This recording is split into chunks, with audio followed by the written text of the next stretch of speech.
23 जून 1985। आसमान बिल्कुल शांत था। हजारों फीट ऊपर एक विशाल विमान बादलों को चीरते हुए भारत की तरफ बढ़ रहा था।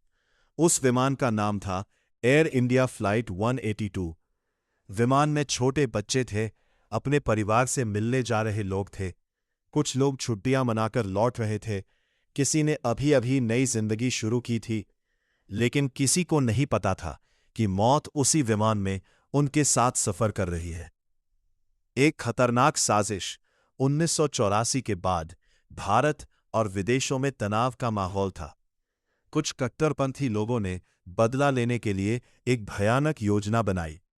उन्होंने तय किया कि एक भारतीय विमान को निशाना बनाया जाएगा। ऐसा हमला जिसे पूरी दुनिया कभी भूल न सके। कनाडा में नकली नाम से एक सूटकेस एयरपोर्ट पर जमा कराया गया। साधारण दिखने वाले उस बैग के अंदर छिपा था टाइम बम। सबसे डरावनी बात यह थी, जिस व्यक्ति ने बैग जमा कराया वो खुद विमान में चढ़ा ही नहीं। लेकिन उस समय सुरक्षा जांच इतनी मजबूत नहीं थी। किसी को शक नहीं हुआ और वही बैग विमान के कार्गो हिस्से में पहुंच गया। उड़ान की शुरुआत एयर इंडिया का बोइंग 747 विमान यात्रियों को लेकर उड़ चुका था। बच्चों की हंसी, लोगों की बातें, एयर होस्टेस की मुस्कान, सब कुछ बिल्कुल सामान्य लग रहा था। किसी यात्री को क्या पता, कुछ घंटों बाद उनका नाम इतिहास की सबसे दर्दनाक घटनाओं में लिखा जाने वाला है। मौत का वह पल 23 जून 1985 की सुबह। विमान आयरलैंड के समुद्र के ऊपर लगभग 31,000 फीट की ऊंचाई पर उड़ रहा था। अचानक एक जोरदार धमाका हुआ। पूरा विमान भयंकर आवाज के साथ हिल गया। कुछ ही सेकंड में आग और धुएं ने विमान को घेर लिया। लोग चीखने लगे, बच्चे रोने लगे, लेकिन अब बहुत देर हो चुकी थी। बम कार्गो हिस्से में फटा था। धमाका इतना शक्तिशाली था कि विमान हवा में ही टूटने लगा। कुछ ही पलों में विशाल विमान अटलांटिक महासागर में गिर गया। उस दिन 320 लोगों की जिंदगी हमेशा के लिए खत्म हो गई। समुद्र में पसरा सन्नाटा जब बचाव दल वहां पहुंचा। चारों तरफ सिर्फ मलबा था।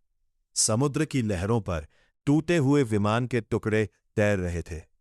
कई परिवार अपने बच्चों का इंतजार कर रहे थे। कई माँ-बाप एयरपोर्ट पर खड़े थे, लेकिन उन्हें कभी अपने प्रियजनों की वापसी नहीं मिली। पूरा कनाडा, भारत और दुनिया इस खबर से हिल गई। नारिता एयरपोर्ट पर भी एक बैग में धमाका हुआ। जांच में पता चला कि वह भी एयर इंडिया की दूसरी फ्लाइट को उड़ाने की योजना का हिस्सा था। अगर वह योजना पूरी हो जाती तो मौत का आंकड़ा और भी ज्यादा भयानक हो सकता था। जांच और सच्चाई जांच कई सालों तक चलती रही। धीरे धीरे सामने आया कि यह कोई हादसा नहीं था, यह पहले से रची गई आतंकवादी साजिश थी। सुरक्षा एजेंसियों की बड़ी लापरवाही भी सामने आई। अगर समय रहते सही जांच होती तो शायद 339 लोगों की जान बच सकती थी। आज भी याद किया जाता है। आज भी एयर इंडिया फ्लाइट 182 बॉम्बिंग को दुनिया की सबसे दर्दनाक विमान त्रासदियों में गिना जाता है। यह सिर्फ एक विमान हादसा नहीं था, यह सैकड़ों परिवारों के सपनों का अंत था। और उस दिन आसमान ने इंसानों की नफरत की सबसे भयावह कीमत देखी थी।